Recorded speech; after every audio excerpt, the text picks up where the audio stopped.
Studio तैयार था, song super duper hit होने वाली थी और फिर वो हुआ जो कभी नहीं हुआ। रफी साहब सामने माइक में खड़े होके बोले, पहले इंसाफ तब गाना।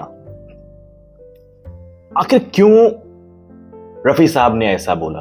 क्योंकि मुझे नहीं लगता है कि शायद कभी भी, चाहे कैसा भी कंडीशन हो, रफी साहब ने कभी भी किसी सॉन्ग को गाना गाने से मना किया होगा।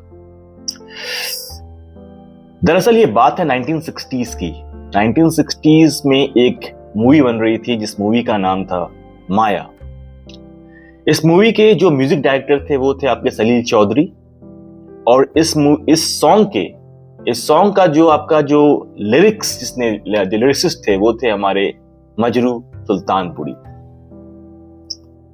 अब हुआ ये कि उस समय रॉयल्टी को लेकर आप लोग ने काफी कुछ सुना होगा कि रॉयल्टी के वजह से लता और रफी के बीच में कंट्रोवर्सीज हुई थी।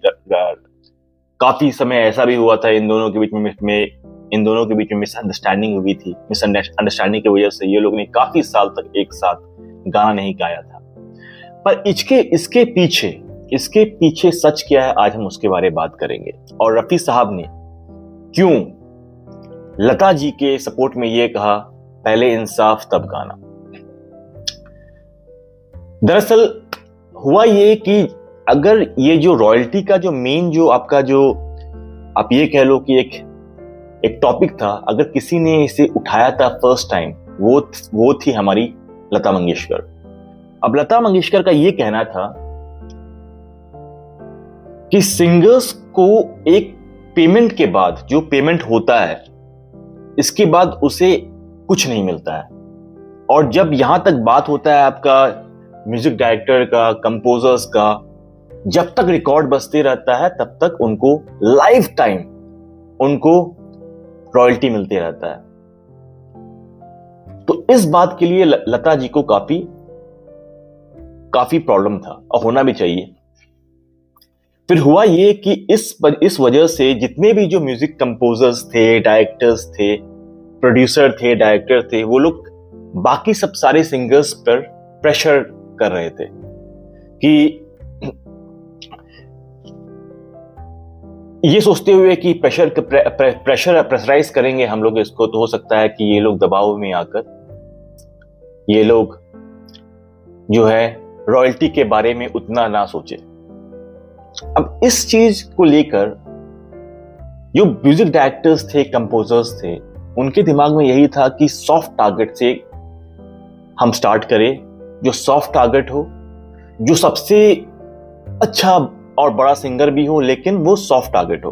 अब इस चीज को लेकर जो सबसे पहले जो किसी के दिमाग में कोई चेहरा आया, वो थे हमारे रफी साहब।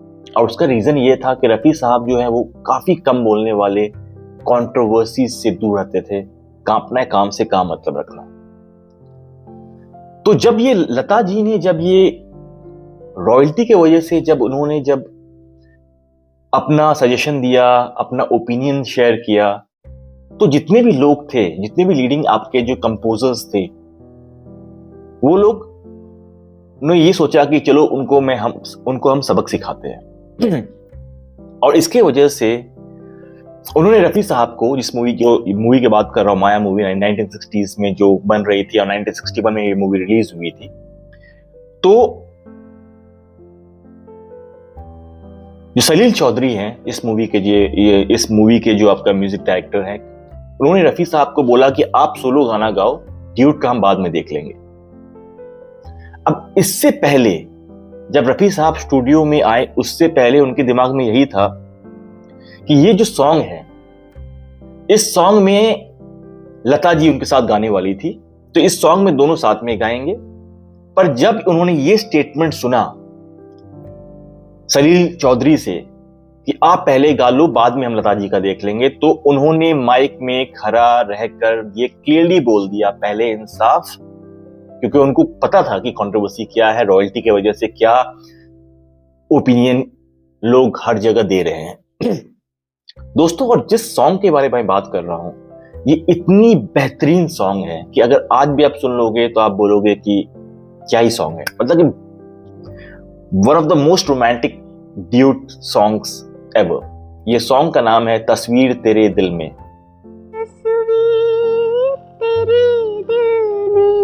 अब ये जब रफी साहब ने बोला तो इसके बाद क्या हुआ कि जितने भी जो आपके मीडियाज थे, मीडिया का काम तो आपको पता ही है, जितने भी मीडियाज थे, जो बॉलीवुड के जो इनसाइड ग्रुप्स जो होते हैं, वो लोग ने एक बैक स्टोरी बना दिया ये कहते हुए कि रफी साहब ने लता जी के बारे में कुछ गलत बोल दिया है।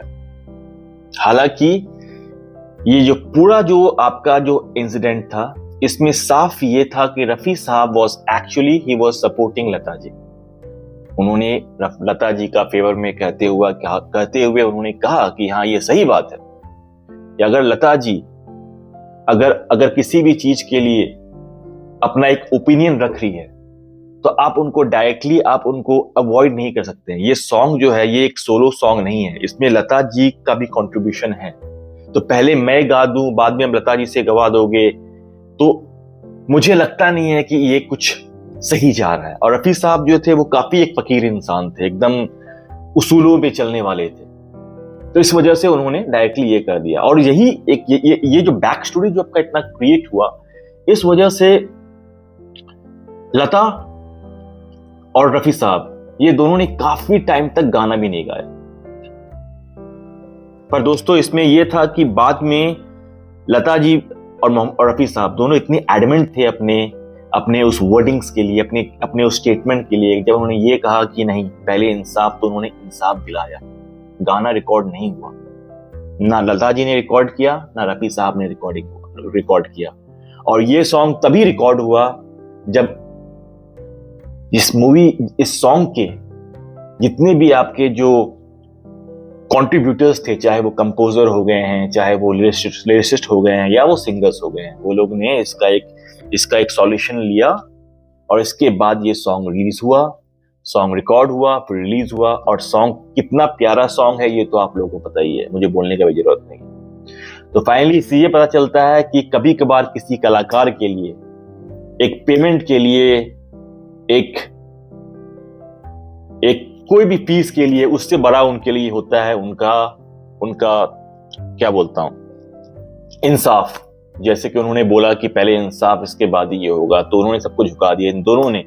भले इन दोनों के बीच में लाखों कंफ्यूजन हुआ, कंट्रोवर्सीज के रिगार्डिंग इन दोनों के बीच में काफी डिस्प्यूट हुआ, लेकिन तब भी ये लोग ने ये साबित कर दिया कि हम साथ में हैं। अगर हम एडमेंट हैं, अगर हम किसी बात को एक जैसा सोच के एक दूसरे को सपोर्ट करते हैं, एक दूसरे को रिस्पेक्ट करते हैं, तो सारा जमाना भी झुक सकता है। और यही हुआ कि दोनों ने मिलकर एक बेहतरीन गाना तो गाया, पर उन्हें जो चाहिए था वो भी वो लोग पाके रहे। तो ये थी आज की कहानी। उम्मीद करता हूं आपको ये वीडियो अच्छी लगी होगी। मैं मिलता हूं आप लोगों से अपनी नेक्स्ट वीडियो में। अभी के लिए इतना ही। Thank you so much for your time.